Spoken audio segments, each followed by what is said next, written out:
صادق ایک نہایت بائیمان آدمی تھا۔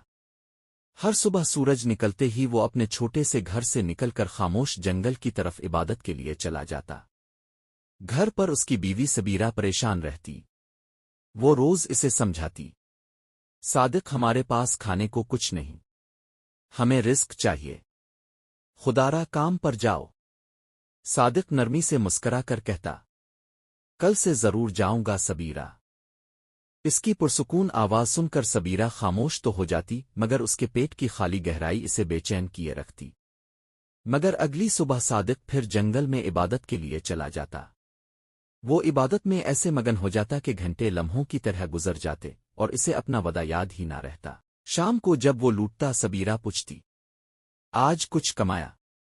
وہ سر ہلا دیتا اور نرمی سے کہتا، کل مزدوری مل جائے گی۔ یوں 10 دن گزر گئے، 10 دن کی گہری عبادت اور 10 شامیں ایک ہی وعدے کے ساتھ۔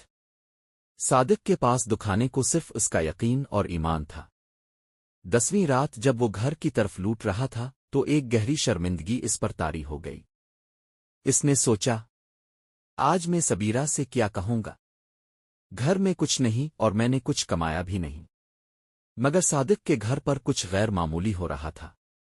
ایک مضبوط آدمی وہاں پہنچا جس کے ساتھ باندھے ہوئے بکریاں اور آٹے کی بھاری بوریاں تھیں۔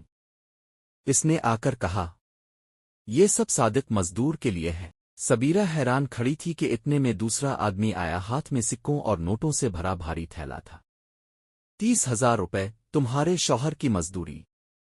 مالک کہتا ہے صادق سے کہنا ایسے ہی کام کرتا رہے۔ پھر تیسرا آدمی آیا شہد کے مرتبان اور خالص گھی کے مٹکے لے کر۔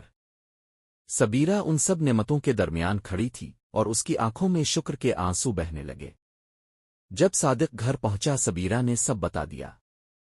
صادق نے آٹا، بکریاں، پیسے، شہد اور گھی دیکھا تو اس کا دل عاجزی سے بھر گیا۔